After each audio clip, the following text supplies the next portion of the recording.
अस्सलामुअलैकुम, मैं हूं समर अब्बास। मुल्क की सियासी और पार्लिमानी तारीख में कल का दिन इंतहाई अहम समझा जा रहा है, जब हुकूमत अपनी सियासी बका और सालमीर को दरपेश मुमकिन खतरात का रास्ता रोकने के लिए एक आईनी पैकेज लाना चाहती है। गो के गुज़िश्ता कई हफ्तों से इस आईनी पैकेज से मुतालिक बहस हो रही है, लेकिन अब इस पैकेज की आमद का इम्कान और भी बढ़ गया है। यानी कल हफ्ते के रोज बुलाए जाने वाले कौमी असम्बली और सेनेट के इजलासों में इन तरामीम से मुतालिक हतमी कदम उठाए जाएंगे, जिसके लिए हुकूमत ने अपने अराकीन को इस्लामाबाद में ही क़याम रखने की हिदायत जारी कर दी है। बज़ाहिर इन तरामीम की मंजूरी के लिए हुकूमत को नंबर गेम का चैलेंज दरपेश है, लेकिन पार्लिमानी राहदारियों में ये बातें भी जुबान ज़्यादा आम है कि बाजी हुकूमत के हाथ में ही है। क्योंकि हुकूमत के इस आईनी पैकेज का मुसव्वदा तो ताहाल मंजर आम पर नहीं आया, लेकिन रिपोर्ट्स के मुताबिक हुकूमत आइन के आर्टिकल 179 में तरमीम करना चाहती है, जिसके मुताबिक सुप्रीम कोर्ट का जज 65 साल की उम्र तक अपने ओहदे पर फाइज रहेगा, मा सिवाय इसके कि वो जल्द इस्तीफा दे। शाह आइन के मुताबिक ओहदे से हटा दिया जाए।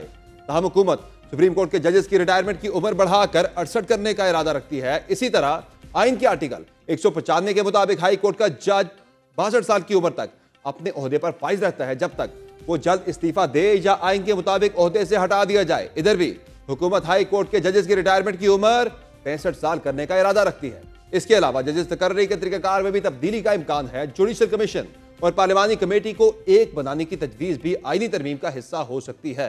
इस आईनी पैकेज की सबसे अहम शिक मौजूदा चीफ जस्टिस काजी फायज ईसा की मुद्दत मुलाजमत में तोसी से जुड़ी है, जिसको किसी सूरत भी खारिज का करार नहीं दिया जा सकता। गो के इस मामले में भी गुज़िश्ता कई हफ्तों से ये चहमगोइयां हो रही थी कि चीफ जस्टिस एक्सटेंशन नहीं लेना चाहते, और इस दावे को वजीर कानून आजम नज़ीर तारड़ ने अपने मुतअद्दिद बयानात से मजीद मुस्तहकम कर दिया था। चंद रोज कबल भी मीडिया पर चीफ जस्टिस से मंसूब रिपोर्ट होने वाले बयान में कहा गया था कि वो मुद्दत मुलाजमत में तोसी को कबूल नहीं करेंगे, लेकिन एक रोज बाद ही चीफ जस्टिस के सेक्रेटरी का वजाहती बयान जारी हुआ, जिसमें कहा गया कि नए अदालती साल की तकरीब के बाद चीफ जस्टिस की सहाफियों के साथ गुफ्तगू को गलत अंदाज में रिपोर्ट किया गया। बयान के मुताबिक चीफ जस्टिस काजी फायज ईसा ने दरअसल कहा था कि कई माह कबल वजीर कानून ने उनके चैम्बर में मुलाकात की और बताया कि हुकूमत चीफ जस्टिस ऑफ पाकिस्तान के ओहदे की मुद्दत को 3 साल के लिए मुकर्रर करना चाहती है, जिस पर चीफ जस्टिस ने कहा कि अगर ये किसी एक फर्द के लिए है तो वो इसे कबूल नहीं करेंगे। दिलचस्प तौर पर अब इस मामले में हुकूमत ने भी एक मानी खेज खामोशी इख्तियार कर रखी है। गुज़िश्ता चंद रोज तक चीफ जस्टिस की मुद्दत मुलाजमत में तोसी न होने के बबांग दोहल दावा करने वाले वजीर कानून भी अब वाज़ेह जवाब देने से हिचकिचा रहे हैं, और कुछ यही हाल नायब वजीर आजम इसहाक डार का भी है। कौमी असम्बली का इजलास बुलाया गया है, कौन सी सर कोई अहम कानून साजी कोई तरमीम सर कल होने जा रही है? सर आईनी तरमीम कोई बिल नहीं आ रहा, कानून साजी नहीं आ रही, आईनी तरमीम कल नहीं होगी। सर नंबर पूरे हो गए, मेरे से ज्यादा आपको पता है भाई, मैं क्या मोहसिन नकवी साहब को तो पता होगा ना। मोहसिन नकवी साहब लोगों की रिहाई के लिए आए हुए। दूसरी जानिब वजीर दिफा ख्वाजा आसिफ और वजारत कानून और इंसाफ के मुशीर बैरिस्टर अकील ने भी कौमी असम्बली और सेनेट में आईनी तरमीम पेश की जाने की तस्दीक कर दी है। आज पार्लियामेंट की राहदारियों में गैर रस्मी गुफ्तगू करते हुए ख्वाजा आसिफ ने कहा कि कल इजलास में आईनी तरमीम पेश करेंगे और आईनी तरमीम के लिए नंबर पूरे हो चुके हैं। दूसरी जानिब तहरीक इंसाफ है जो इस मामले में भरपूर मुज़ाहमत और जारहियत पर तुली हुई है। चेयरमैन PTI बैरिस्टर गौहर के बकौल चीफ जस्टिस काजी फायज ईसा को ट्रेंड सेट करना होगा। ईसा साहब से रिक्वेस्ट की है कि आप भी ये ट्रेंड सेट कर ले, एक्सटेंशन जिस भी फॉर्म में हो, चाहे जजिस की मुद्दत बढ़ाने में हो या अदरवाइज, आप नहीं लेंगे। इमरान खान ने भी इस मुमकिन आईनी पैकेज को अदलिया पर हमला करार दे दिया है। अडियाला जेल में सहाफियों से गैर रस्मी गुफ्तगू में उनका कहना था कि नवाज शरीफ ने पहले डंडों से सुप्रीम कोर्ट पर हमला किया, अब तो सीधे कर हमला आवर होने जा रहे हैं। इंसानी हकूक की खिलाफ वर्जियों और इंतखाबी धांधलियों का तहफ़्फ़ुज़ करने के इनाम के तौर पर काजी फायज ईसा को तोसी देने की कोशिश हो रही है। मौलाना फजलुर रहमान का किसी भी ओहदे पर तोसी ना देने का बयान खुशाइन है। शुक्र है कि मौलाना फजलुर रहमान ने कहा कि वो किसी भी तोसी को नहीं मानते। तहरीक इंसाफ की जानिब से इस मुमकिन तरमीम का रास्ता रोकना इसलिए भी अहम है क्योंकि पाकिस्तान तहरीक इंसाफ मौजूदा चीफ जस्टिस के जाने और नए चीफ जस्टिस के आने को पार्टी और बिलखसूस बानी के मुस्तकबिल और सियासी बका से जोड़ रही है। तभी तहरीक इंसाफ की जानिब से यह बयानिया बनाया गया कि हुकूमत की मुद्दत दिसंबर तक है और नए चीफ जस्टिस के आने के बाद इलेक्शन का ऑडिट होगा और हुकूमत की छुट्टी हो जाएगी। दिलचस्प तौर पर हुकूमत ने भी इस बयानिए पर यकीन किया और मुल्क में आईनी ब्रेकडाउन के खदशात का इजहार किया गया। मेरी एक फीलिंग है, मेरी गट फीलिंग है, कोई इन्फॉर्मेशन नहीं है, कोई इसके पीछे कोई मेरा आर्गूमेंट नहीं है कि ये जो है ये मेल्ट डाउन होने वाला है, कोई ना कोई आईनी जो है मेल्ट डाउन होने वाला है। हुकूमत की मुद्दत के बारे से असद कैसर साहब तो ये दावा कर रहे थे कि दिसंबर में ये हुकूमत चली जाएगी। करेक्ट, आपका क्या है? बिल्कुल यही है। अब इसी आईनी मेल्टडाउन के मुमकिन खतरे का रास्ता रोकने के लिए हुकूमत ने आईनी तरमीम को हर हाल में मंजूर करवाने का बज़ाहिर अटल फैसला कर डाला है। इन तरमीम की मंजूरी के लिए हुकूमत को जिस 2/3 अक्सरियत की जरूरत है उस मुतालिक भी खबरें आ रही हैं कि हुकूमत इस मिशन में कामयाब हो गई है। हुकूमत का तकिया जिन मौलाना फजलुर रहमान पर है, उन्होंने भी इस तरमीम की हिमायत से मुतालिक ग्रीन सिग्नल दे दिया है। गो के मौलाना फजलुर रहमान अपनी गुज़िश्ता रोज की तकरीर में बड़े इदारों में बड़े ओहदों पर बैठने वालों की एक्सटेंशन की मुखालफत कर चुके हैं और साथ ही सेनेट में पार्टी अरकान के नाम जारी खत में भी यह हिदायत जारी की है कि मुजव्वज़ा आईनी तरमीम से मुतालिक किसी भी किस्म के वोट से फिलवक्त माजूली इख्तियार की जाए और पार्टी क़यादत की तहरीरी फैसले तक किसी किस्म की वोटिंग में हिस्सा नहीं लिया जाए। हमारे यहाँ इदारे और इदारों के बड़े वो अपने एक्सटेंशन के लिए फिक्रमंद हैं, अपने इदारों की इस्लाह और तक़वियत के लिए फिक्रमंद नहीं है। एक्सटेंशन का अमल अगर फौज के अंदर है तब भी गलत है, अगर अदलिया के अंदर है तब भी गलत है, अगर सिविल ब्यूरोक्रेसी के अंदर है तब भी गलत है। ताहम आज मौलाना फजलुर रहमान अपने सख्त मौक़िफ़ से किसी हद तक पीछे हटे और कहा कि अगर उनकी पेश की गई तरमीम पर गौर होता है तो वो वोट दे सकते हैं। वोट नहीं करेगी किसी आईनी तरमीम के हवाले से, अगर कोई अदलिया के हवाले से आती है। राहिल जी, जो हमने इस्लाहात की तजावीज़ दी हैं, अगर उस हवाले से कोई चीज़ आती है तो उस पर गौर करें। हुकूमत के लिए मौलाना फजलुर रहमान की हिमायत इसलिए भी इंतहाई जरूरी है क्योंकि सेनेट में बॉल मौलाना फजलुर रहमान ही की कोर्ट पे है। अगर कौमी असम्बली की बात हो तो मुस्लिम लीग नून के पास 111 अरकान हैं, पाकिस्तान पीपल्स पार्टी के पास 68, MQM के पास 22, मुस्लिम लीग काफ के 5 और इस्तेकाम में पाकिस्तान पार्टी के 4 अरकान हैं। बलूचिस्तान अवामी पार्टी, नेशनल पार्टी और PML ज़िया के पास एक नशिस्त है। यूं कुल मिलाकर हुकूमती इत्तेहाद का नंबर 213 बनता है, जबकि अवाम ने 2/3 अक्सरियत के लिए इसे 224 अरकान दरकार है। मौलाना फजलुर रहमान के 8 अरकान मिल जाएं तो यह नंबर 221 तक पहुंच जाएगा। हुकूमती ज़राए के मुताबिक अपोजिशन के 4 से ज़ायद अरकान भी आईनी तरमीम के लिए हुकूमत का साथ देने की यकीन दहानी करवा चुके हैं, जिनका ताल्लुक तो PTI से है, लेकिन सुप्रीम कोर्ट के फैसले पर अमल दरामद ना होने के बायस ताहाल उनका स्टेटस आजाद रुकन का है। बिल की मंजूरी के लिए असल इम्तिहान सेनेट में दरपेश है, जहां पीपल्स पार्टी के पास 24, मुस्लिम लीग नून के पास 19 नशिस्तें हैं। आजाद अरकान की तादाद 4 है, जबकि MQM और ANP के पास 3 नशिस्तें हैं। बलूचिस्तान अवामी पार्टी की नशिस्तों की तादाद 5 और नेशनल पार्टी के पास 1 नशिस्त है। यूं हुकूमती इत्तेहादी अरकान की मजमूई तादाद 59 बनती है। मौलाना के 5 अरकान की हिमायत लाजमी है क्योंकि सेनेट में 2/3 अक्सरियत के लिए 64 वोट दरकार हैं। इन तमाम मामलात और मुजव्वज़ा आईनी तरमीमी पैकेज से मुतालिक तफसीली गुफ्तगू करके प्रोग्राम में ज्वाइन किया है पाकिस्तान तहरीक इंसाफ के सीनियर रहनुमा लतीफ़ खोसा साहब ने। बहुत शुक्रिया लतीफ़ खोसा साहब, आपने ज्वाइन किया प्रोग्राम में। सर ये बताएं कि आईनी तरमीम के वाले से खबरें आ रही हैं कि कल या परसों आ सकती है, अगले 48 घंटों के अंदर कौमी असम्बली के अंदर भी और सेनेट के अंदर भी। पहले तो ज़ाहिर है हुकूमत के लिए नंबर गेम का पूरा होना बड़ा ज़रूरी है और हुकूमत ये दावे कर रही है कि उनके पास नंबर गेम पूरी हो चुकी है 2/3 अक्सरियत के लिए। तो अब ये बताएं कि तहरीक इंसाफ के अरकान के बगैर तो ये 2/3 अक्सरियत पूरी हो नहीं सकती थी, तो आपकी पार्लिमानी पार्टी तो इंटैक्ट है ना? देखें, हमारी पार्लिमानी पार्टी बिल्कुल इंटैक्ट है और ये जो इस किस्म की हरकतें कर रहे हैं, पहला तो इन्होंने पार्लिमान पर जो हमला किया 9 सितंबर और 10 सितंबर का, वो पाकिस्तान की तारीख का स्याह तरीन दिन है। ये 9 मई से कहीं ज़्यादा ये भयानक हरकत है जिसमें हमारे आइन पर हमला किया गया है, हमारी पार्लिमान पर हमला किया गया है, पाकिस्तान की 25 करोड़ अवाम पर हमला किया गया है, जमहूरियत पर हमला किया गया है। ये इसलिए इतनी संगीन चीज़ है कि ये आप फॉर्म 47 को भूल जाइएगा। तो इसलिए जहाँ भी इस किस्म की हरकत हुई है, हम उसमें बिल्कुल समझते हैं कि हाई ट्रीज़न में जो लोगों ने भी, जिन लोगों ने भी किया है, उनका मुआवजा होना चाहिए और इसमें कोई रौ रियायत नहीं होनी चाहिए। जहाँ तक ताल्लुक़ है ये मैंडेट चोरी की हुकूमत जो है, ये 17 सीटों वाली हुकूमत, अरे बाबा अभी तो ऐवान ही मुकम्मल नहीं है। अभी सुप्रीम कोर्ट की ज़रा अमलदारी कीजिएगा, उसमें ना तो सेनेट मुकम्मल हुई है क्योंकि KPK के सेनेटर्स अभी तक आए ही नहीं हैं वहाँ से, और आपको पता ही है कि 90% से ज़्यादा हमारी वहाँ जो है अक्सरियत है, अददी बरतरी है। और इसी तरह पाकिस्तान जो नेशनल असम्बली है उसमें भी मखसूस नशिस्तों का अभी तक हमें जो है नहीं दी गई हैं। तो ये हाउस दोनों मुकम्मल नहीं है। ये जाने क्या हुकूमत कर रही है, मुझे समझ नहीं आती है कि ये जमहूरियत का जो है मजाक उड़ा रही है, ये आइन का तज़हीक कर रही है, ये क्या चाहती क्या है। और यकदम जो है आज हम बैठे हुए थे और 1:30 बजे 2 बजे के करीब जो है फरमाया कि कल जो है 3 बजे सेशन होगा। और मुझसे मैंने एक हुकूमती उसने पूछा कि जी आपको ऑन बोर्ड लिया है इन्होंने कि क्या पैकेज ला रहे हैं।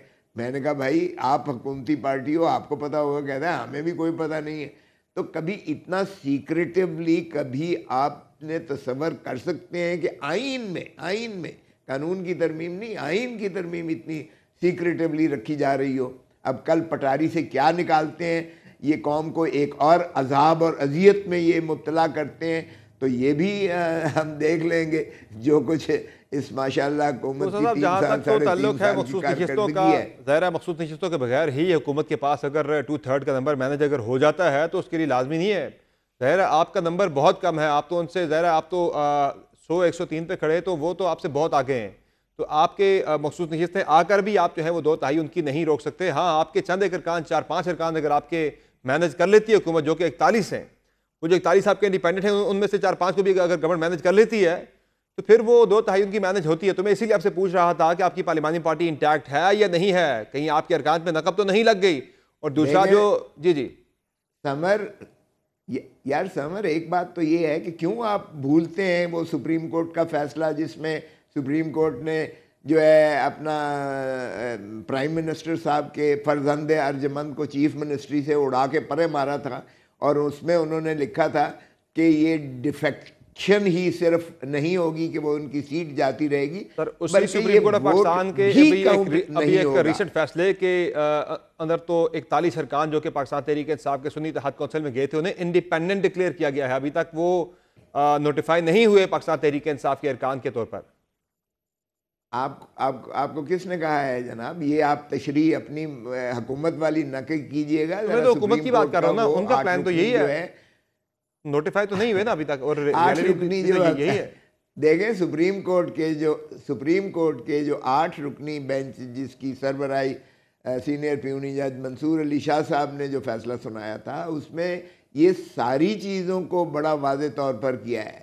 2 कैटेगरीज उन्होंने बनाई थी, आप ठीक कह रहे हैं। एक में 39 थे एनेक्स्चर ए, जिसमें मैं भी शामिल हूँ, जिन्होंने बड़ा वाज़े तौर पर लिखा था, उनको तो नोटिफाई कर दिया अमलदारी करते हुए इलेक्शन कमीशन ऑफ पाकिस्तान ने। जो 41 वाली कैटेगरी एनेक्स्चर बी था उसको भी सुप्रीम कोर्ट ने कह दिया, बल्कि 11 जजेस ने 13 में से कहा कि ये पीटीआई ही के हैं, PTI as a political party कभी बैन नहीं की थी। हमारे फैसले को भी इन्होंने जो साहब मसला यह है ना कि उन्हीं 41 की मैं बात कर रहा हूं कि ना उन्हें इलेक्शन कमीशन ऑफ पाकिस्तान ने अभी तक बतौर तहरीक इंसाफ के अरकान पार्लियामेंट डिक्लेयर किया है, ना ही स्पीकर ने अभी तक उन्हें तहरीक इंसाफ की तरफ काउंट किया है।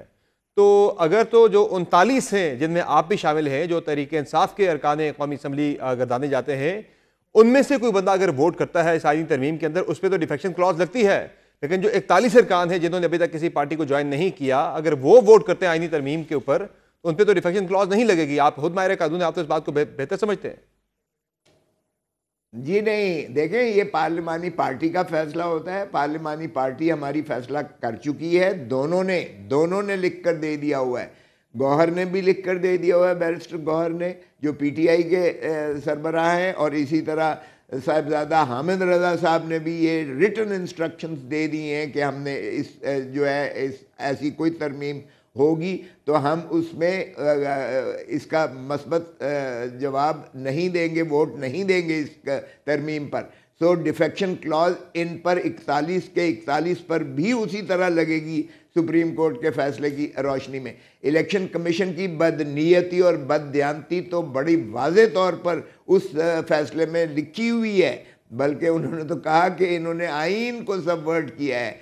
न सिर्फ सुप्रीम कोर्ट के उस फैसले को जो सिंबल का था उसकी गलत तशरीह की है, बल्कि आइन को सबवर्ट किया है, जब पीटीआई के हिमायत याफ्ता उम्मीदवारों को इन्होंने आज़ाद बखेर कर फेंक दिया और उनको जो तो है किसी भी किस्म की तरमीम के अंदर कुछ आज जो कमेटी का इजलास भी था, हाई पावर्ड कमेटी का जो पार्लियामेंट के अंदर, उसमें बैरिस्टर गौहर साहब भी शरीक थे। कोई आपकी पार्टी में कोई बात हुई कि गवर्नमेंट ने क्या तरमीम वो प्रपोज कर रही है, कोई ऐसी बात कोई आपके नॉलेज में आई हो?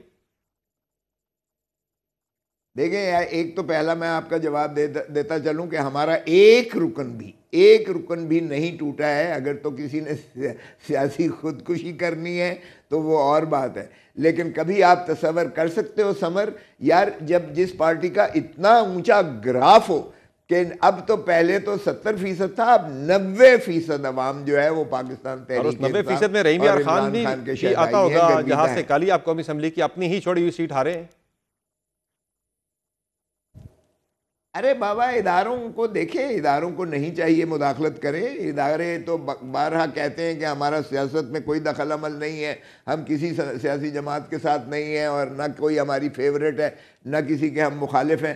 काश के हम इस बात पर जो है कायम हो जाए इदारे, तो जो है मुल्क चलना शुरू हो जाएगा। लेकिन अगर इस तरह से आप डिसेप्टिव होकर, डुप्लिसिटी करते हुए, आप जो है मुनाफकत करते हुए और इस तरह से आप जो है जुमानवी बातें करते हो, तो फिर अवाम के गैज़ व गज़ब से डरें। बांग्लादेश का अशर देख लें क्या हुआ। आज हसीना वाजिद जो बहुत दबंग किस्म की वज़ीर आज़म थी, आज उनको पनाह कहीं नहीं मिल रही है। सो मेरा नहीं ख्याल कि ये जो है ये तोड़ चढ़ेगी, और आप देख लेंगे इंशाअल्लाह कि ये एक और डिज़ास्टर, जिस तरह इनका हर कदम जो है वो काउंटर प्रोडक्टिव रहा है ना। ये देखें, दो ही है उसमें तरमीम के अंदर खोसा साहब किसी भी किस्म की तरमीम आती है, चाहे अगर कुछ बेहतरी भी लाने की कोशिश की जाती है, इस्लाहात भी लाने की कोशिश की जाती है, तहरीक इंसाफ ने फैसला कर लिया है कि कतई उसे सपोर्ट नहीं किया जाएगा, मुखालफत की जाएगी उसकी। इस्लाहात किस बात की? और यार हम देखें, हमारे जुडिशल सिस्टम के अंदर इस्लाहात की जरूरत नहीं है क्या सर?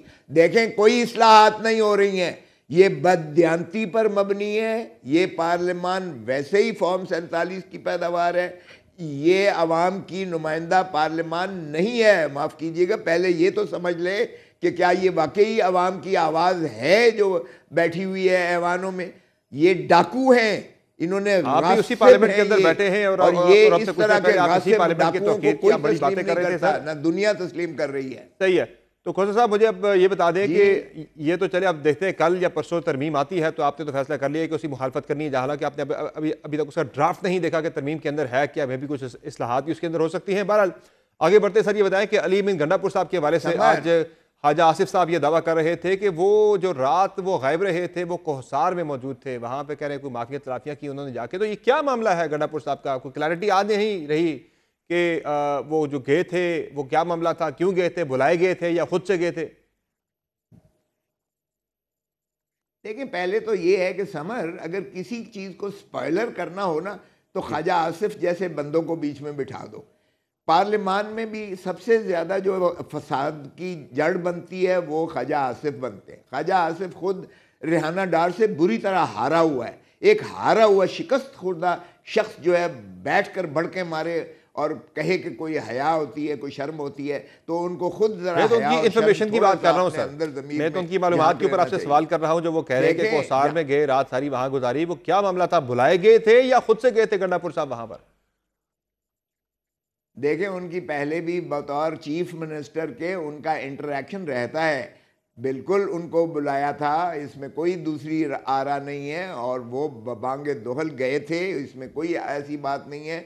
वहाँ उन्होंने खुल के बातें की। उन्होंने कहा कि आप जो मेरा सूबा है, जिस तरीके से उसमें जो है एक हालात हैं, वो नाकाबिले यकीन हद तक बिगड़े हुए हालात हैं। उन्होंने बिल्कुल जो है महरूमी अपनी जो है उसका इजहार भी किया। रज़ीक साहब, ये जो मुलाकात हुई है गंडापुर साहब की, उन्होंने कुछ वजाहतें तो नहीं दी अपनी इस्लामाबाद जलसे के अंदर की गई तकरीर के वाले से? देखें, उनकी तकरीर के हम पूरी पार्टी उनके पीछे खड़ी हुई है, बशमूल इमरान खान के। मामला उससे आगे बढ़ गया है। वो तो अब खैबर पख्तूनख्वा की तरफ से अफगानिस्तान के साथ मुज़ाकरात की बातें कर रहे हैं कि वो कह रहे हैं कि हम सूबे के बिहा पे डील करेंगे सारे मामला को अफगानिस्तान के साथ। तो ये नहीं कर सकते, ये तो बहुत अच्छा कर रहे हैं। प्रेरोगेटिव है ये। क्या कर रहे हो यार, क्या कर रहे हो भाई? देखो समर, वो आधा जो है खानबादा इस तरफ है, आधा खानबादा उस तरफ है। एक ही ज़बान बोलते हैं उधर वाले जो हैं, एक ही ज़बान इधर से पश्तून बोलते हैं। उनके जो है आपस में उनकी ट्रेड, ट्रांजिट ट्रेड होती है। उनका जो है हमारे 9/11 के बाद हमने लाखों बंदे उनके अपने गले से लगाकर उनको सर, अपने वो घर स्टेट की दिए, पॉलिसी अपना होती दिल है। दिया, अपना खारजा धरती पॉलिसी जो माँ है दी, वो उनको स्टेट उनके लेवल साथ पे डील होती है, वो बातचीत सूबाई करने लेवल पे में डील नहीं होती। ज्यादती कर दी है हमने। पाकिस्तान की इस हुकूमत ने जो कुछ हशर किया है, बजाय इसके कि उनको गले लगा के उनको जो है सपोर्ट देते, ठीक है। उनको साथ लेकर चलते, उल्टा हिंदुस्तान का असर उधर ज्यादा होना शुरू हो गया। मेरी इतला तो यह है कि जो सोचा जा रहा है स्टेट लेवल के ऊपर कि अगर हालात केपी के अंदर बहुत ज़्यादा कंट्रोल से बाहर चले गए, हालात से मुराद मेरी है कि गड्ढापुर साहब जिस तरह से वफाक की स्टेट की पॉलिसी को बिल्कुल ही खातिर में ना लाते हुए खुद से फैसले कर रहे हैं, तो उस पर अगर हालात मजीद कहते हैं ख़राब हुए तो फिर मामला जा सकता है गवर्नर राज की तरफ भी, लेकिन एज अ लास्ट रिजॉर्ट। अरे बाबा, पहले कौन सा कमी हो चुकी है? आप मुझे बताएं कि वो धमकी देता है कि इस सूबे में आके दिखाए, उसको फलां जगह रोक लेंगे। आप एक चीफ मिनिस्टर, एक सूबे के चीफ मिनिस्टर को धमकी देते हो कि आप पाकिस्तान के किसी और हिस्से में आकर देखें, तो ये मुझे बताएं क्या ये ख्वाजा आसिफ की और ये वजीर दिफा की ये जेब देता है उसको कहना कि वो वजीर आला को जो है एक सूबे के कहे कि आप दूसरे सूबे में आकर दिखाओ, हम पता नहीं क्या करेंगे आपके साथ। तो जब ऐसी जबानें आप इस्तेमाल करोगे तो आप नफरतें जो है पैदा कर रहे हो। आप इस बहुत तरह से शुक्रिया वफाक को लतीफ़ खोसा चलाने साहब, की- आपने प्रोग्राम में ज्वाइन किया। नाज़रीन, आप गुफ्तगू सुन रहे थे पाकिस्तान तहरीक इंसाफ के सीनियर रहनुमा लतीफ़ खोसा साहब के, जिनका कहना है कि किसी भी तरह का आईनी पैकेज अगर आता है तो उससे तहरीक इंसाफ सपोर्ट नहीं करेगी, उसकी भरपूर मुखालफत की जाएगी। अली बिन गंडापुर ने जो तकरीर की, पूरी तहरीक इंसाफ उसके पीछे खड़ी है। प्रोग्राम में मुख्तसर ब्रेक लेंगे, ब्रेक से वापस आएंगे, बात करेंगे एक और अहम मसले के हवाले से। हमारे साथ रहिए।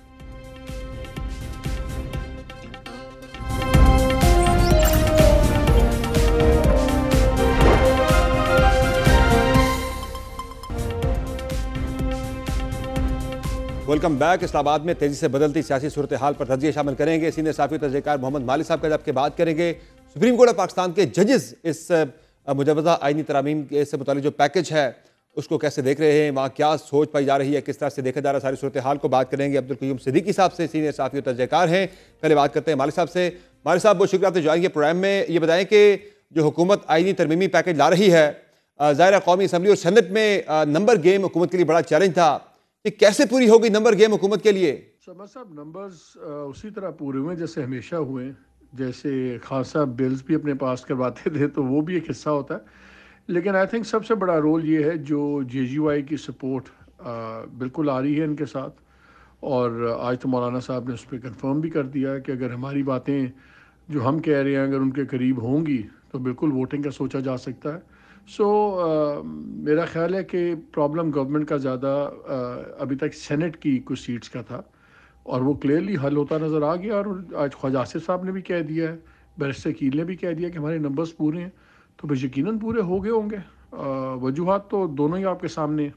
हमारे साहब, इस सारी गेम के अंदर एक अहम किरदार मौलाना फजल रहमान का बन रहा है। वो अगर वोट देते हैं तो ये आईनी तरमीम पास हो सकती है। अगर हुकूमत ने कुछ बंदे PTI के भी तोड़े हुए हैं तो ये क्या हुआ? तहरीक इंसाफ के साथ कोऑपरेशन का एक मौलाना फजल रहमान ने मुआहिदा किया था कि PTI के साथ पार्लियामान के अंदर ताउन करेंगे, लेकिन मौलाना PTI के बजाय अब हुकूमत के इंतखाब किया, उनके साथ जा रहे हैं। ये कैसे हुआ? ये मौलाना का फैसला आपको समझ में आया कुछ?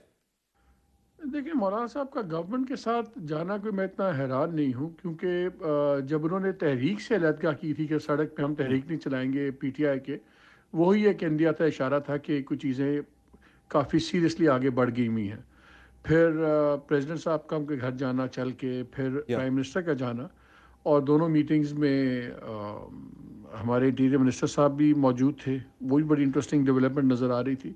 सो क्लियरली बातें चीज़ें तो बहुत सी आगे तय हुई हुई हैं। जुडिशल रिफॉर्म्स के ऊपर भी उन्होंने कहा कि अगर पैकेज हमारे नज़दीक होगा तो बिल्कुल वोटिंग का भी सोचा जा सकता है। तो तमाम इशारे इसी तरफ जा रहे हैं। और जैसे अब गवर्नमेंट ने, डिफेंस मिनिस्टर भी कह रहे हैं, दूसरे भी कह रहे हैं, तो अपोजिशन के पास तो उनको कुछ देने के लिए नहीं है इस वक्त। अगर तो वो बलूचिस्तान गवर्नमेंट का हिस्सा है, ज़्यादा हिस्सा मांग रहे हैं, वो भी यही देंगे, गवर्नमेंट ही देगी। अगर गवर्नरशिप है KP की तो वो भी जरदारी साहब के थ्रू ही आएगी।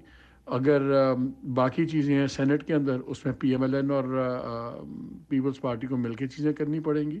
तो आई एम श्योर कि वो काफ़ी बड़ा पैकेज उनको मिल जाएगा। लेकिन जैसे ही आप एक चीज़ नोट कीजिएगा कि जैसे उनकी टुकड़ों के अंदर आई है सपोर्ट, आहिस्ता आहिस्ता एक एक दो दो चीज़ें करके, ये जो उसके रिवॉर्ड्स हैं वो भी आपको टुकड़ों में ही नज़र आएंगे, एकदम नहीं आएगा, ताकि कोई इल्ज़ाम ना लगा सके कि जी ये एक डील हुई है।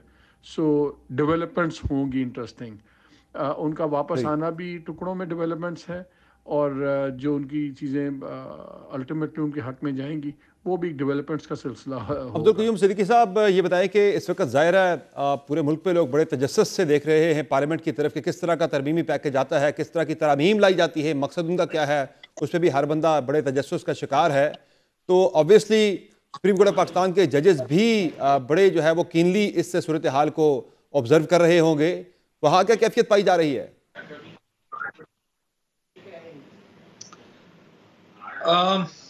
देखें, वहाँ पे बिल्कुल इत्मीनान है, सुकून है। जज साहिबान का इस आईनी तरमीम से बराह रास्त वो या तो उसके इफेक्टिव हो सकते हैं या उसके बेनिफिशियरी हो सकते हैं। तो इन दोनों सूरतों में अभी तक एक जो तरमीम है जिसके हवाले से जैसे मालिक साहब भी कह रहे हैं अभी टुकड़ों में चीज़ें आ रही हैं, अब वो कंप्लीट पैकेज है क्या, ये अभी तक ना किसी को पता है। ये जो कार्ड्स हैं ये गवर्नमेंट ने या जो भी तरमीम ला रहे हैं वो अपनी चेस्ट के साथ हैं, तो वो हम गैस वर्क जरूर कर रहे हैं क्या हो सकता है कैसे नहीं हो सकता है। मुख्तलिफ तजावीज़ हैं कि जजेस की उम्र जो है वो बढ़ा दी जाए।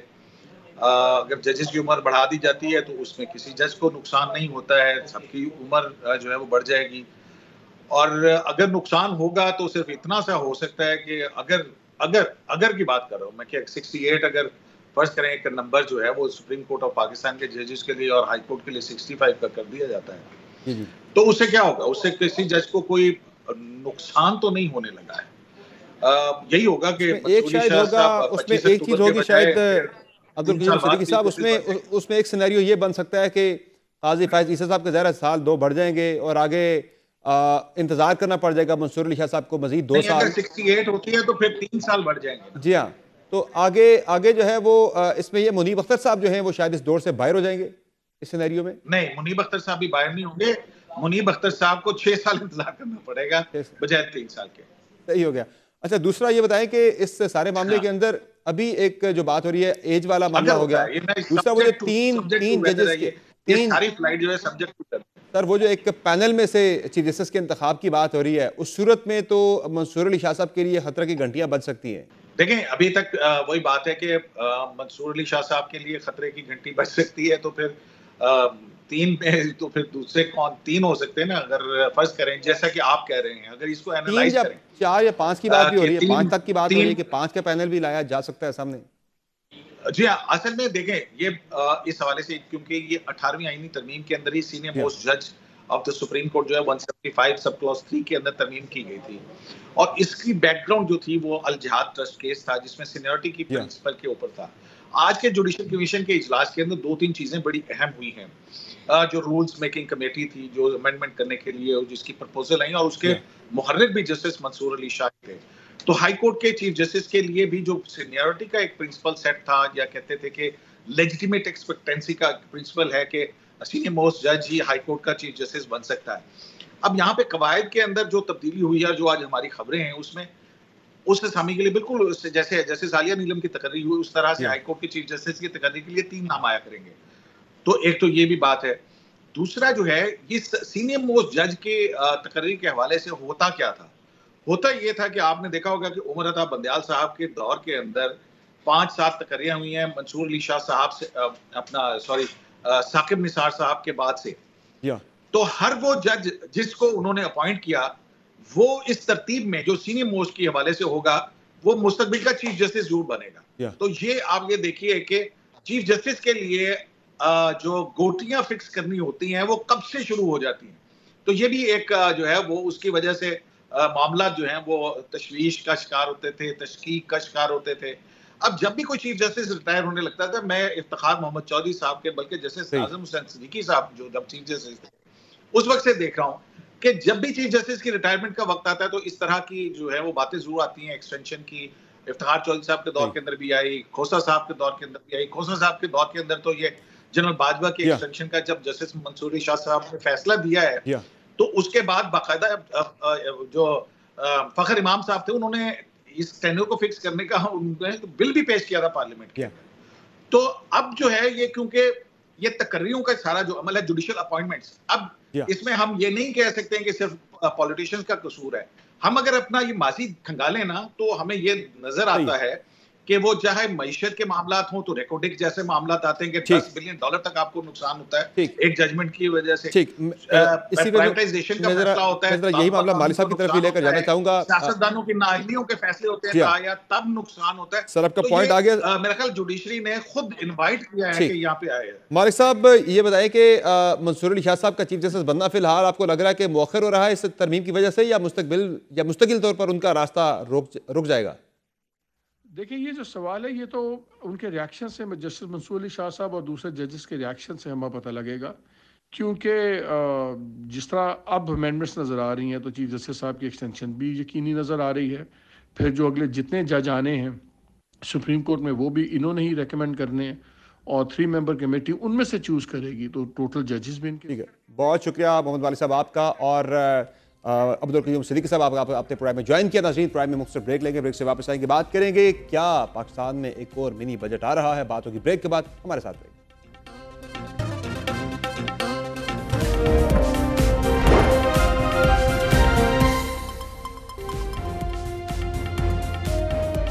Welcome back. वो के मुल्क में सियासी इस्तेहकाम न पैद है, लेकिन मुआशी इस्तेहकाम से मुतल्लिक हुकूमत के लिए मंजरनामा मस्बत होता जा रहा है। गुज़िश्ता रोज IMF की जानिब से आने वाली खबर ने हुकूमत के लिए बड़े रिलीफ का बंदोबस्त किया है। जब IMF एग्जीक्यूटिव बोर्ड के 25 सितंबर को होने वाले इजलास में पाकिस्तान के कर्ज प्रोग्राम को एजेंडे में शामिल किया गया है। डायरेक्टर कम्युनिकेशन IMF यूरी गुजैक ने प्रेस ब्रीफिंग में बताया कि IMF बोर्ड की मीटिंग 25 सितंबर को तय हुई है। पाकिस्तान और IMF में स्टाफ सतह का मुआहिदा जुलाई में तय पाया था। पाकिस्तान ने 9 माह का स्टैंड बाय मुआहिदा गुज़िश्ता बरस कामयाबी से मुकम्मल किया था। डायरेक्टर कम्युनिकेशन IMF का कहना था कि पाकिस्तान 37 माह के कर्ज प्रोग्राम की शराइत पर अमल दरामद कर रहा है। इस मसद पेशरफ के साथ ही पाकिस्तान में शरह सूद में भी बड़ी कमी की गई है। जब स्टेट बैंक ऑफ पाकिस्तान ने मॉनेटरी पॉलिसी का ऐलान करते हुए शरह सूद में 200 बेसिस पॉइंट्स की कमी की है, जो अप्रैल 2020 के बाद सबसे बड़ी कमी है। एक अंदाजे के मुताबिक इस कमी से हुकूमत को 1125 अरब रुपए का फायदा होगा।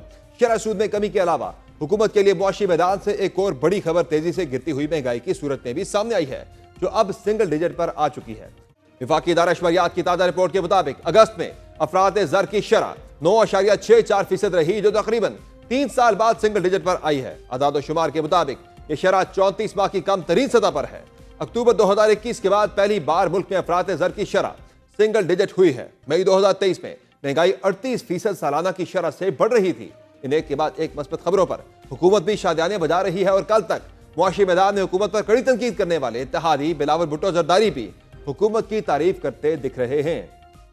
हुकूमत ने अपने लिए बजट में टारगेट क्या रखा था कि हमने महंगाई की शरह को 12% पे लेकर आना है। साल भी पूरा नहीं हुआ है जनाब स्पीकर, और इस वक्त महंगाई की शरह 9.6% पे पहुंच चुका है। तो जहां मैं हुकूमत का मुआशी पॉलिसीज का तनकीद करता आ रहा हूं, इस पूरा हाउस को, इस साइड को, उस साइड को इस बात का तारीफ करना चाहिए कि महंगाई कम होता। एक तरफ हुकूमत मुआशी टर्न अराउंड की नवीद सुना रही है, तो सवाल यह भी उठ रहा है कि इन सब का फायदा अवाम को होगा, और अगर होगा तो कितना। यह सवाल इसलिए भी उठाया जा रहा है क्योंकि हुकूमत को जुलाई और अगस्त के 99 अरब रुपए के टैक्स हदफ की वसूली में नाकामी हो गई है, जिस पर काबू पाने के लिए अब हुकूमत एक नया मिनी बजट लाने के लिए पर तोड़ रही है। सीनियर सहाफी मेहताब हैदर की खबर के मुताबिक फेडरल बोर्ड ऑफ रेवेन्यू ने एक मिनी बजट के जरिए जबरदस्त टैक्सेशन इक़दाम करने का फैसला किया है, जिनमें टैक्सेस से बचने वाले लाखों अफराद के बैंक अकाउंट्स मुजम्मद करने, इमलाक और गाड़ियों की खरीदारी पर पाबंदी लगाने और बिजली और गैस से कनेक्शन जैसी यूटिलिटी से कनेक्शन काटने जैसे इक़दाम शामिल हैं। हुकूमत आइंदा मिनी बजट में तकरीबन 650 अरब रुपए की आमदनी हासिल करने के लिए गैर फाइलर्स और कम फाइलर्स के खिलाफ सख्ती से अमल दरामद के इक़दाम करने और जायदादों पर विद होल्डिंग टैक्स की शरह और ट्रैक्टरों समेत दीगर अशिया पर GST की शरह बढ़ाने पर गौर कर रही है। अहम सवाल यह है कि मुआशी इशारियों में बेहतरी सिर्फ आदाद शुमार तक महदूद रहेगी या अवाम को बराह रास्त इसका फायदा भी होगा, और जो भी रिलीफ अवाम को मिलता है वो आर्जी होगा या देर पा। इस सब पर बात करेंगे। प्रोग्राम में हमें ज्वाइन किया है वजीर मुमलिकत बराए खजाना अली परवेज मलिक साहब ने। बहुत शुक्रिया अली परवेज मलिक साहब, आपने प्रोग्राम में अपना कीमती वक्त दिया। सबसे पहले तो ये बताइएगा कि IMF बोर्ड मीटिंग का शेड्यूल तो जारी हो गया है 25 सितंबर का, लेकिन उससे पहले मिनी बजट की पाकिस्तान में बातें हो रही है, क्योंकि मिनी बजट आ रहा है, जो रेवेन्यू का शॉर्टफॉल आ रहा है पहले 2 महीनों में, पहले क्वार्टर के, वाक़तन ला रहे कोई मिनी बजट? कमर साहब, सबसे पहले तो मैं आपको अपनी जमात की तरफ से और अपनी तरफ से मुबारकबाद पेश करता हूँ। आपने एक नया चैनल और एक नया आगाज़ किया। अल्लाह ताला आपको इसी तरह कौम की खिदमत करने की तौफीक अता फरमाए। देखें, मैं सिर्फ गुजारिश इतनी सी करूँगा कि कल मेरे ख़्याल से एक इम्पॉर्टेंट दिन था पाकिस्तान की तारीख़ के अंदर, क्योंकि जिस किस्म की यहाँ पे बारूदी सुरंगें इमरान खान साहब अपनी मईशत के अंदर लगा के गए थे और उसके बाद जिस किस्म का अदम इस्तेहकाम हमारी मईशत के अंदर आ गया था, अब उसके बाद से मुझे समझ नहीं आ रही कि हम इतने ज़्यादा गैर यकीनी के अंदर क्यों चले गए। हम क्या एक सेकंड के लिए हम इस चीज़ को क्या अप्रिशिएट भी नहीं कर सकते कि जी जिस किस्म की कुर्बानी इस मुल्क की आवाम ने पिछले 1.5-2 साल के अंदर दी है, महंगाई की शक्ल के अंदर, टैक्सों की शक्ल के अंदर, या ऐसी जमातें जो रियासत से मोहब्बत करती हैं, जो शहबाज शरीफ साहब की क़यादत के अंदर इस रियासत को दिवालियापन के बिल्कुल किनारे से वापस लेके आज आई हैं और उस इस्तेहकाम को अब इस नए फ़ंड प्रोग्राम के ज़रिए इंशाल्लाह ताला इसी महीने हम एंकर भी कर सकेंगे, परमानेंस भी दे सकेंगे। एक सेकंड के लिए क्या हम इसको अप्रिशिएट नहीं कर सकते? क्या इसके ऊपर थोड़ा सा खुश नहीं हो सकते? तो मैं आपसे सिर्फ इतनी गुजारिश करूँगा कि ये जो आपकी जो कंसर्न्स हैं बिल्कुल अपनी जगह जायज़ हैं, क्योंकि हम सब देख रहे हैं कि शायद FBR के अंदर जिस किस्म का रेवेन्यू की जो इंक्रीज़ आनी चाहिए थी वो पिछले महीने में नहीं आई थी और इसी वजह से ये जो खदशा जन्म ले रहा है ना। तो मैं सिर्फ आपसे गुजारिश ये करूँगा कि दो बल्कि गुजारिशात करूँगा। एक तो ये है कि हम सबको इस चीज़ के ऊपर यकीन होना चाहिए कि ये हुकूमत जो है उसकी जो मर्ज़ी सियासी कीमत देनी पड़े, वज़ीर आज़म शहबाज शरीफ साहब की क़यादत के अंदर वो फ़ैसले करेगी जो इस मुल्क के अवलीन मफाद के अंदर होंगे। पहली बात तो ये।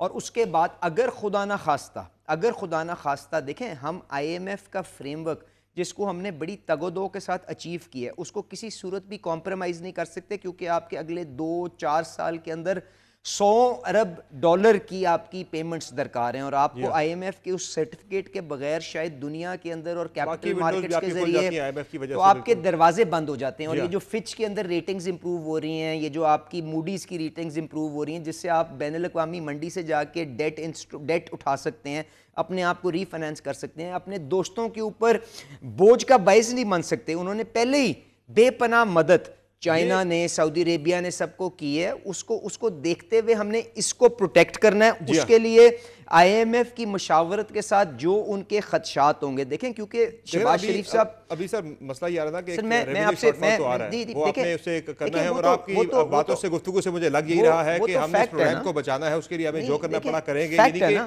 यदि आ सकता है एक मिनी बजट। जी देखिए, मैं रूल आउट नहीं कर रहे हैं। बिल्कुल रूल आउट तो किसी तरह भी नहीं करना चाहिए ना। मैंने आपसे बताया क्योंकि आपकी अवलीन तरजीह वो है कि पाकिस्तान को आपने आलमी मंडी के अंदर इंटैक्ट उसके मुकाम के मुताबिक रखना है। आप एक न्यूक्लियर कंट्री हैं, तो उसके मुताबिक ये नहीं हो सकता कि आप बिल्कुल डिफॉल्ट के ऊपर चले जाएं, आपके अस्पतालों के अंदर आपकी दवाइयां मिलनी बंद हो जाएं, आपके पेट्रोल मिलना बंद हो जाए। मैं आपसे गुजारिश जो करना चाह रहा था, प्रोग्राम आपने सिक्योर किया है, वो कमिटमेंट्स आपने पूरी करनी है। देखिए, मैं नहीं कमिटमेंट्स तो देखें, या आपने उनकी मशावरत के साथ आगे चलना है।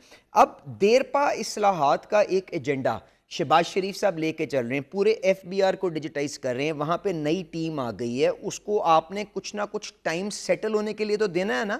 उसकी वजह से जब ये रेवेन्यू मेजर्स आपके किक इन करेंगे तो उसके बाद उसका इम्पैक्ट शायद थोड़ा सा डिलेड आए। तो आपको IMF की मशावरत के साथ जो आप साल का अपना टारगेट वहीं पे रखें, उसके अंदर रद्दोबदल जो महीने वाइज आपका क्वार्टरली टारगेट है उसके अंदर तो कर सकते हैं ना, बट आपको उसके साथ उनके साथ एंगेज करना पड़ेगा। उसके लिए आप कर क्या रहे हैं? मिनी बजट अगर आता है तो उसमें क्या करेंगे? 650 अरब की आमदनी जो है वो बढ़ाने की बात हो रही है, GST को जो है कुछ अशिया के ऊपर GST बढ़ाने की बात हो रही है। कोई ऐसी प्रेजेंटेशन मैं आपसे जिम्मेदारी के साथ कह रहा हूँ मिनी बजट के ऊपर ना वजीर आजम साहब को अभी तक दी गई है, ना वजीर ख़जाना साहब को दी गई है, ना मुझे दी गई हुई है। जो महकमे के अंदर अगर कोई लोग अपनी तैयारी कर रहे हैं या कुछ भी उसके ऊपर अपना हिसाब किताब बांध रहे हैं, मैं आपको ये यहाँ पे यकीन दिलाता हूँ कि शहबाज शरीफ साहब को इस चीज़ का पूरा एहसास है कि यहाँ पे जो तनख्वाहदार लोग हैं उनके ऊपर कितना बोझ है, और यहाँ के जो अमीर तरीन तनख्वाहदार लोग हैं जिनकी लाखों में करोड़ों में आपकी तरह तनख्वाहें हैं, उनके ऊपर भी काफ़ी बोझ है। तो हम उस चीज़ का तहफ़्फ़ुज़ करेंगे। हमें इस चीज़ का भी एहसास है कि जो यहाँ पे इंडस्ट्री है उसके ऊपर कितना बोझ हमने डाल दिया और किस तरह से ताजिर और बाकी के दोस्त जो शायद अपने हुजम के मुताबिक, अपने मईशत के अंदर अपने शेर के मुताबिक बोझ नहीं उठा रहे, आपके जो काश्तकार भाई हैं उनके ऊपर स्कीम लेकर आए थे कुछ ताजिर दोस्त स्कीम। मैं सिर्फ ये आपसे बात कर रहा हूं, तो अगर खुदा ना खास्ता इस किस्म का कोई इकदाम उठाना भी पड़ा तो देखें, हमें अनटैक्स्ड एंड अंडर टैक्स्ड जो हमारे लोग हैं उनके ऊपर जाना है। आपके लिए मजबूर नहीं करना कि इतना बोझ डाल दिया जाए कि आप काम करना छोड़ दें और आप दुबई में नौकरी की तलाश करें। बहुत सारे लोग पाकिस्तान से निकल भी गए हैं, ब्रेन ड्रेन तो काफी हुआ है आपकी। मैंने आपको बताया है समर साहब कि आपका किबला दुरुस्त होना चाहिए। अगर आपने इस मईशत को देरपा तरक्की देनी है, जामे तरक्की देनी है, रिजिलियंट बनाना है। देखें आज जो आपके क्लाइमेट चेंज के जिस किस्म के मामलात हैं, आज आपके एग्रीकल्चर के अंदर, सिंध के अंदर जो आपके नुकसानात आपकी कपास की फसल को हुए हैं, आपकी बाकी इन चीजों को अगर आपने बफर करना है तो आपको एक जिम्मेदाराना अंदाज में एक न्यूक्लियर कौम के तौर पे साथ चलना पड़ेगा और हर किसी को अपने कौम तो कुर्बानी देती आ रही है पिछले कई सालों से, कई दहाइयों से, लेकिन कौम को तो रिलीफ किसी किस्म का मिल नहीं रहा। मैं ये आपसे जानना चाह रहा हूँ कि ये जो मेयर्स की आप बात करें, कौम को कोई रिलीफ मिलेगा या नहीं मिलेगा? कम से कम अगर आप बिजली की बात कर लें तो ये वज़ीर तवानाई आपके कहते हैं कि जो बिजली की कीमतों का ताल्लुक है वो बराह रास्त डॉलर से है, और दूसरा जो इंटरनेशनल मार्केट में जो कीमतें हैं उसके साथ शरह सूद से भी उसका ताल्लुक वो बताते हैं। तो ये दोनों काम हुई है, दोनों काम हुई है। तो क्या पाकिस्तानी अवाम को बिजली की कीमतों में कोई रिलीफ मिलेगा? समर, आप बिल्कुल ठीक कह रहे हैं। देखें, गुजारिश ये है कि मैं किसी किस्म की कोई बिल्कुल फॉल्स उम्मीद किसी को नहीं देना चाहता।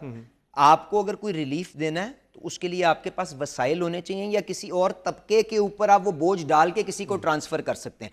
तो मैं जब आपसे कह रहा हूं कि अगर खुदा ना खास्ता कोई रेवेन्यू मेजर लेना पड़ा तो हम अनटैक्स्ड और अंडर टैक्स्ड के ऊपर जाएंगे, तो इसका यही मतलब है ना कि बाकी दोस्तों को तहफ़्फ़ुज़ देने की कोशिश करेंगे।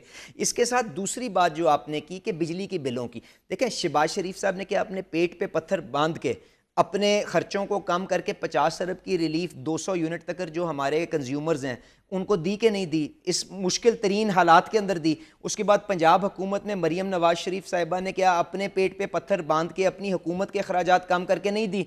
तो हुकूमत एहसास रखती है। वाला तो वापस नहीं हो गया? नहीं, बिल्कुल नहीं हो गया। बिलों पे आ रहा है, रिलीफ मिल रहा है, बिल्कुल मिल रहा है। 14 रुपए की रिलीफ, और वो 2 महीने की रिलीफ थी। अब मैं उसकी मंतक भी आपको बता देता हूँ। देखें, लोग ना हर चीज को ना, यानी सितंबर के महीने में मिल रहा है लोगों को रिलीफ। लेकिन 2 महीने, अगस्त भी और सितंबर भी। सही है। मैं आपसे गुजारिश ये कर रहा हूं, ऐसी आई थी कि IMF ने कोई एतराज़ात किए उससे। देखिए, मैं समर साहब मैं आपसे बताऊं, गुजारिश ये है कि हम बहैसियत कौम इतने मतलब हमारा इतना इतमाद को मतलब अजीब किस्म की सूरत हाल है और इस किस्म की नफरत हमारे में हो गई है कि हम एक दूसरे की सही बात भी सुनने को तैयार नहीं है।